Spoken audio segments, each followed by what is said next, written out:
እየሰራሁ አይደለም ከጓደኞቼ ጋርም እየተገናኘሁ አይደለም እንደው ምን ይሻለኛል ከምትጨነቂና ወደ ስራሽም ቶሎ እንድትመለሺ ልጅሽን ለምን ለህፃናት ማቆያ አሰጪ 2030ዎች የዛሬው ስንት ነው ቆይታችን የዴይ ኬር ወይም የልጆች ማቆያ የህፃናት ማቆያ ቢዝነስ ጋር ይወስዳችኋል ቢዝነሱን ለመጀመር ስንት ብር ያስፈልጋል እንዲሁም የሚያስፈልጉት ክህሎቶች ምንድናቸው የሚለውን እናሳያችኋለን ተከተሉ አንቺም ተከተይ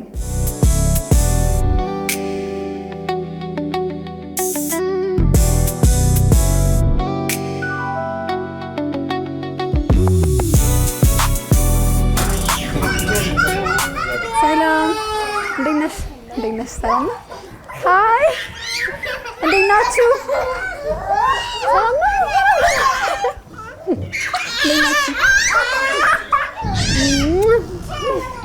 ሃይ ሰላሳዎች እናንተስ እንዴት ናችሁ ዛሬ ማሳያችሁ የዴይ ኬር ቢዝነስ ነው ቢዝነሱን የምታሳየን እዚህ ስራ ላይ ያለችው ወጣት ደግሞ ህይወት ቦጋለ ትባላለች 2 አመት ለሚጠጋ ጊዜ ስራው ላይ ቆይታለች ዛሬ ይሄን ቢዝነስ እንዴት እንደምንቀላቀል በደንብ እናያለን ወደ ውስጥ እንግባ ሰላም እንዴት ነሽ አለሁልሽ አለን ጫማሽ ወልቋል ግዴታ ነው ማውለቅ አለብኝ እኔ ለመግባት ማቆያ ስለሆነ በእጅ ስለሚነካካ ግዴታ ጫማ ይወልቃል እሺ እናመሰግናለን ነይ መግባት ትችያለሽ እሺ እንዴት ናችሁ ሰላም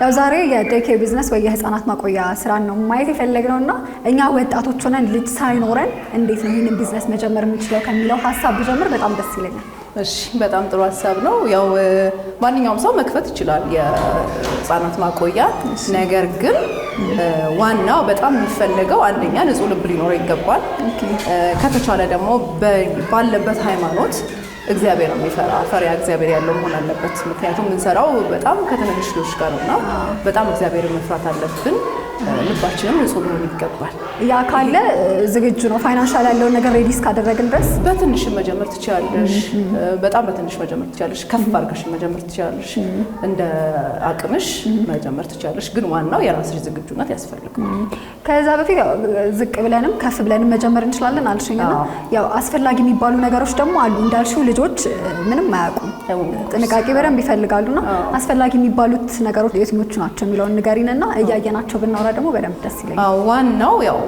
ስለ ህፃን ስታስቢ ምንም ስለማያውቁ ሴፍቲ ነው ዋናው ነገር ሴፍቲ ነው ኢቭን በመንግስት ደረጃም ዋናው ልክ ዴይ ኬር ስትከፍቺ የምትጠየቂው የሚታይ ነገር አለ እሱ ኤቭሪቲንግ ምንጣፍ መኖሩ ቻይልድ ፕሩፍ ሴፍቲ እንደዚህ መጋጨት ግድግዳ ላይ የሚደረጉ ነገሮች መኖራቸው እና ደግሞ የሚተኙበት ክፍል ከልጅ ጋር ፕሮፖርሽን መኖር አለበት ከልጅ ጋር ሰፋ ያለ ቢሆን ከምትቀበያቸው ልጆች ጋር ቤቱና የምትቀበዩ ልጅ ፕሮፖርሽኑ እንትን መሆን አለበት ስታንዳርድ መጠበቅ አለበት ከዛ ደግሞ የምትቀጥሪያቸው ሰራተኛ ከሀሳብ ካለሽ በቅጠር ያው ግዴታ ነው ልጅ ደግሞ ሲመጣ ማኔጅ ለማድረግ ግዴታ ሰው ያስፈልግሻል በጣም ኦቨር ከሆነ ልክ አይመጣም እሱ መተው ሲያዩ ምግብና ደህንነቶች ይመጣሉ በየጊዜው እነሱ መተው ኮንትሮል ያደርጋሉ እነሱ ሲያዩ ምን ያህል ልጅ አለሽ ምን ሰራተኛ አለሽ የሚለው ስለሚያዩ ከመክፈትሽ በፊት እሱ ብታነቢ እሱ ቢነበብ ቢታይ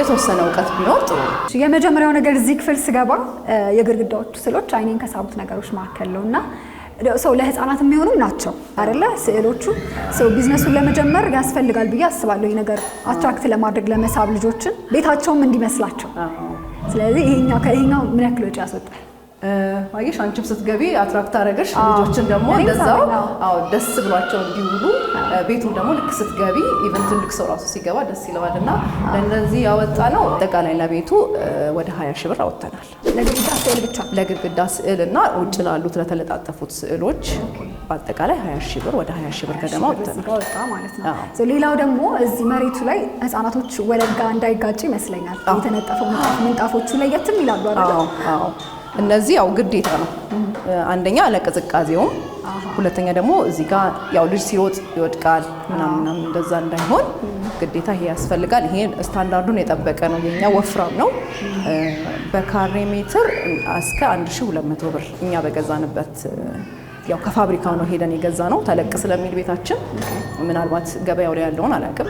ከፋብሪካው ቀጥታ ነው የገዛ ነው። በካሬ 1200 ብር ነው የገዛ ነው። አንቺ አሁን በትንሹ ጀመርን ከሚሉት ነሽ ወይስ በደንብ ሰፋ አድርጌ ጀመሩ ከሚሉት ውስጥ ነሽ? እኔ እንዴት ልበልሽ በትልቁ በይው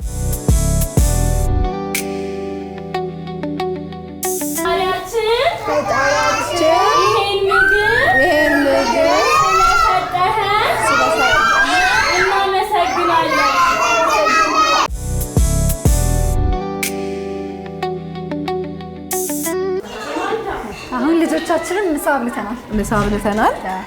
አሁን ወደ ላይ መኝታ ክፍላቸውን እንጎበኛለን። ያው እንዳየሽው ይሄ ደረጃ ስለሆነ ከሴፍቲ ስታንዳርድ አንዱ ይሄ ነው። ኦኬ ምናልባት ቢፈጠር ይሄ እንዳይገቡ ወደ ላይ ወደ ታች ሞግዚቶቹን ተከትለው ነው የሚገቡት ማለት ነው። ይሄ እነሱ መክፈት አይችሉም፣ አይደርሱበትም ማለት ነው። እውነት ለመናገር ዴይኬር ስራ በደንብ ማኔጅመንት ይፈልጋል። ልጆችን ማወቅ ማኔጅ ማድረግ በደንብ ይፈልጋል። ማንኛውም ሰው ለስራ ቤት የሚሰራው አልመሰለኝም ሳየው። እውነት ነው ማለት ለዛ ነው ቅድም ልብም ያስፈልጋል ያልኩት ለዛ ነው። ስለ ደረጃው ሳናነሳ መጣ። ከኖርማል የመኖሪያ ቤት ደረጃ ይለያል አይደል? ኦፍ ኮርስ ይለያል። ያው ማቆያችን ፎቅ ነው። ፎቅ ሲሆን ደግሞ ደረጃ አለው። ደረጃ ሲሆን ደግሞ ማዳበጥ ማንሸራተት አይነት ነገር ስለሚኖር ይሄኛው ጎማ ነው እንዳየሽው። እንደዚህ ስታረጊው ራሱ ያነጥርሻል። በደንብ ነው የሚያነጥርሽ። አዎ ይሄ በቃ ዋና አስፈላጊ ነገር ነው። እዚህ ጋር ማንሸራተት የለም፣ ቅዝቃዜ የማይነካቸው ዋናው ይሄ ነው በቃ።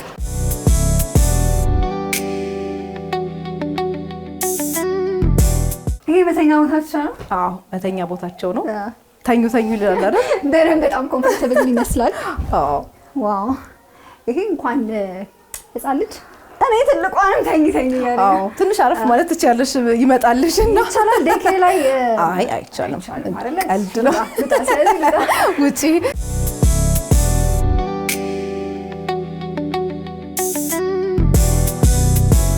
ፍራሾቹ በጣም አስፈላጊ ነገር ናቸው። አንድ ቀን ሲውሉ ልጆች ግዴታ በቀን አንዴ መተኛት አለባቸው አይደለ? በጣም ፍራሾቹ ስንት ፍራሽ ነው ማሟላት ያለብን? በትንሹ መነሳት የምንፈልግ ሰዎች ፍራሽ ያው በየልጁ ለየብቻ ነው። ለአንድ ልጅ ለብቻ ነው፣ ሼር አያደርጉም። ምክንያቱም በሳይዛቸው አነስ ያለች ናት። አይተሽው ከሆነ በልጅ ሳይዝ የተሰራ ስለሆነ እሱም ያው እንደ እንትንሽ ነው፣ እንደ በጀትሽ ነው። አንድ ፍራሽ እስከ 2000 ብር ነው። ያው ከፋብሪካው ነው የምናመጣው። እሱንም እስከ 2000 ብር ነው። ስትጀምሪ ከ20 ልጅ መጀመር ከፈለግሽ ካሰብሽ በጀትሽ ላይ 20 ልጅ ካለ ለምሳሌ 20 ፍራሽ ግዴታሽ ነው ማለት ነው። ያው አሁን ወደ ላይ በመጣው ቁጥር ደረጃውን ከወጣው ጊዜ ጀምሮ ቤቱ ሰፋ እያለብኝ ነው የመጣው። አሁን ስለ ምን አይነት ሰፊ ቤት ነው የሚያስፈልገው ወደሚለው ጥያቄ ልመጣ ነው። ምክንያቱም ያው ልጆች በደንብ ለቀቅ ያለ ነገር ይፈልጋሉ አይደለ? በደንብ ኢንጆይ አድርገው ተዝናንተው እንዲወጡ ውለውም እንዲወጡ። ምን አይነት ቤት ነው ለዚህ ቢዝነስ የሚያስፈልገው? በአንድ ወር የቤት ኪራይ መጀመር ይቻላል ቢዝነሱ? በአንድ ወር ያው እንደ አከራይሽ ጥሩ አከራይ ካገኘሽ ቅን አከራይ ካገኘሽ ትችያለሽ። የኔም እድለኛ ነኝ፣ ቅን አከራይ ነው ያገኘሁት። መመሰጋገን አለብን። ያው እኔ ስጀምር 3 ወር ነው የከፈልኩት። ስንት ብር ያስፈልጋል እነዚህ እቃዎች ለማሟላት? እኔ ልጅ ስለሌለኝ አላውቃቸውም ዋጋዎችንና በደንብ እነዚህ ጠረጴዛዎች ያው የአሁኑን እንደነገርኩሽ የአሁኑን ዋጋ አምኖት ሹር ግን እኔ በገዛሁበት ሰዓት እነዚህ 600 ብር ነበር የተገዙት ጠረጴዛዎቹ። ሼልፎቹ ደግሞ ወደ 7000 ገደማ ያወጣሉ ማለት ነው። እሺ ቀሪ ቀረን ክፍል ያለ ይመስለኛል። ወደዛ የልጅም ድምጽ እየሰማ አለ። ወደዚህ ቺኛዋ ክፍል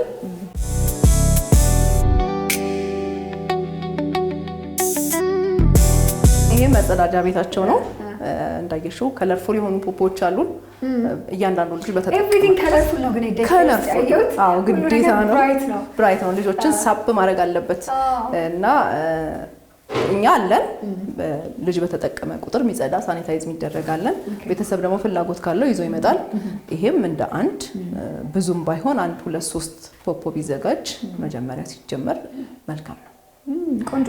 እነዚህ ፖፖች ስንት ነው የሚገኙት? ይሄ መጠየቅ አለብኝ መቼም እዚህ ተገኝ እንጂ። አዎ ግድ ነው። እኛ በገዛን ሰዓት 500 ብር ነው። አሁን ምናልባት ከ500 እስከ 1000 ብር ሸርት ይጆ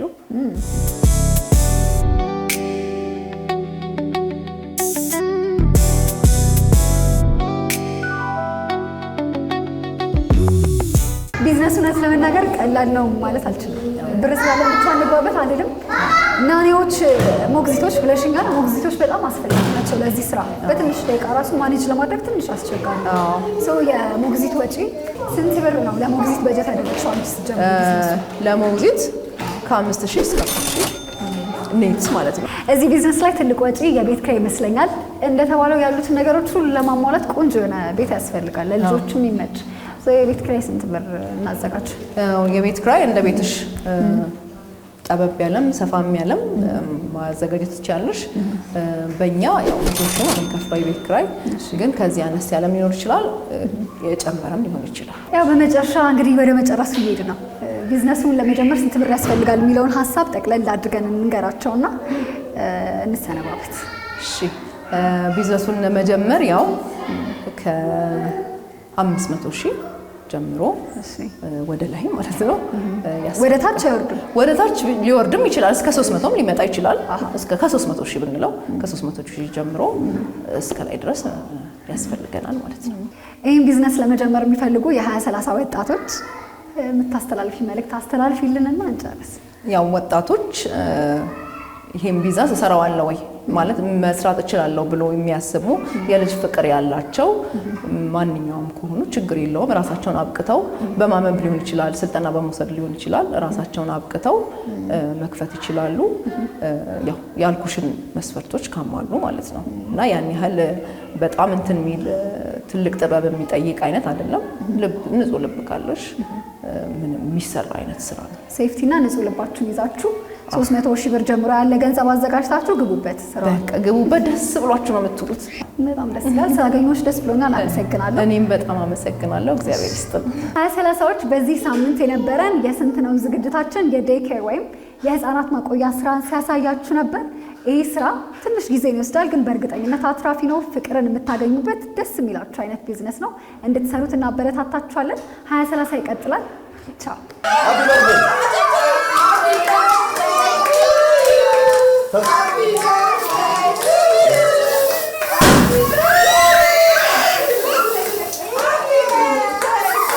እስከ መጨረሻው ድረስ ከኛ ጋር ስለነበራችሁ እናመሰግናለን። የምናዘጋጃቸውን አዝናኝ ቪዲዮዎች ማየት ከፈለጋችሁ እዚች ጋር ጠቅ ያድርጉ። ሰብስክራይብ የሚለውን ደግሞ እዚህ ጋር ጠቅ ማድረግ እንዳትረሱ። በቀጣይ ቪዲዮ እንገናኝ።